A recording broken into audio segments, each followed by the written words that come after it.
Selepas mendengar pengumuman daripada Yang Amat Berhormat Tan Sri Muhyiddin Yassin semalam, saya juga ada banyak persoalan yang ingin ditujukan kepada pihak kerajaan. Dan setelah melihat persoalan-persoalan yang ditimbulkan oleh rakyat melalui media sosial, salah satu persoalan yang sangat penting yang perlu dijawab segera oleh pihak kerajaan ialah berkenaan dengan larangan untuk rakyat Malaysia ataupun warga negara Malaysia keluar negara. Ini memberikan satu impak yang sangat besar kepada rakyat Malaysia yang bekerja di Singapura khasnya, kerana dianggarkan setiap hari ada 300,000 warga negara Malaysia dari Johor yang berulang alik ke Singapura untuk bekerja. Dengan larangan ini, adakah bermaksud semua pekerja ini tidak boleh berulang alik, tidak boleh ke Singapura? Dan sekiranya larangan ini dibuat, adakah perbincangan sudah dibuat dengan kerajaan Singapura? Kerana melihat reaksi daripada Menteri Perdagangan daripada Singapura, amat jelas bahawa kerajaan Malaysia belum membuat apa-apa perbincangan dengan kerajaan Singapura dari segi persediaan logistik. Kalau tak boleh mereka berulang alik, sama ada pihak Singapura ada menyediakan penginapan kepada pekerja-pekerja ini. Dan yang salah satu yang paling penting ialah kalau pekerja-pekerja Malaysia ini tidak boleh bekerja dalam tempoh 14 hari ini, adakah kerajaan Malaysia sudah berunding dengan kerajaan Singapura dari segi memastikan job safety kepada pekerja-pekerja ini?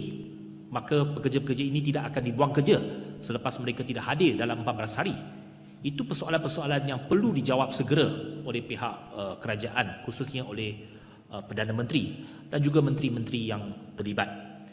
Itu merupakan satu persoalan yang sangat besar kerana ini melibatkan ratusan ribu rakyat Malaysia. Bukan sahaja di antara Johor dengan Singapura, tetapi malah juga di antara negeri-negeri utara dengan sempadan Thailand. Juga ada rakyat Malaysia yang perlu berulang alik setiap hari untuk berniaga dan sebagainya. Adakah itu masih dibenarkan ataupun juga tertakluk kepada sekatan perjalanan ini? Ini persoalan pertama yang saya harap pejabat Perdana Menteri boleh segera memberikan jawapan yang sejelas-jelasnya dalam masa 2-3 jam yang akan datang ini. Sebab kalau mengikut larangan yang dibuat itu, maka tengah malam ini border kita akan ditutup untuk warga negara Malaysia. Itu pertama.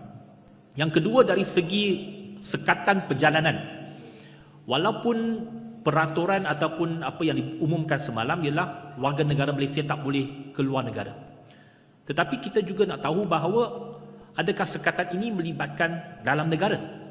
Adakah dari Semenanjung boleh masih pergi ke Sabah Sarawak, ataupun dalam Semenanjung dari negeri ke negeri?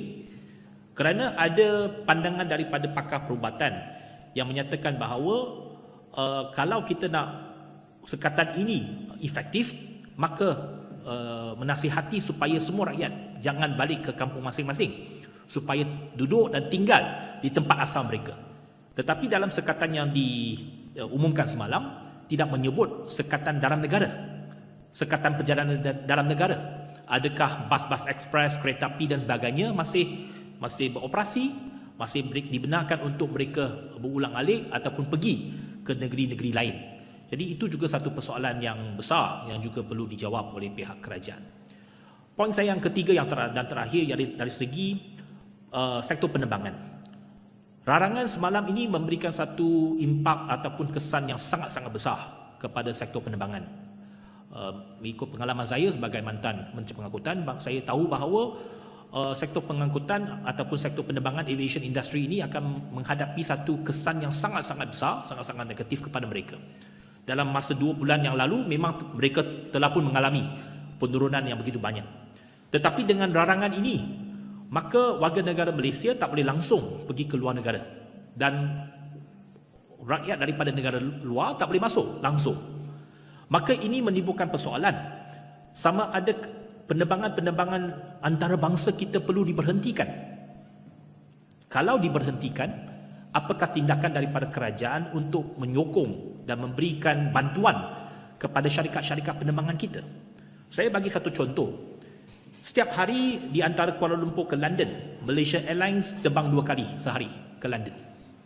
Kalau mengikut sekatan ini, maka sudah tentunya penerbangan ini akan terjejas teruk kerana warga negara Malaysia tak boleh pergi ke London lagi.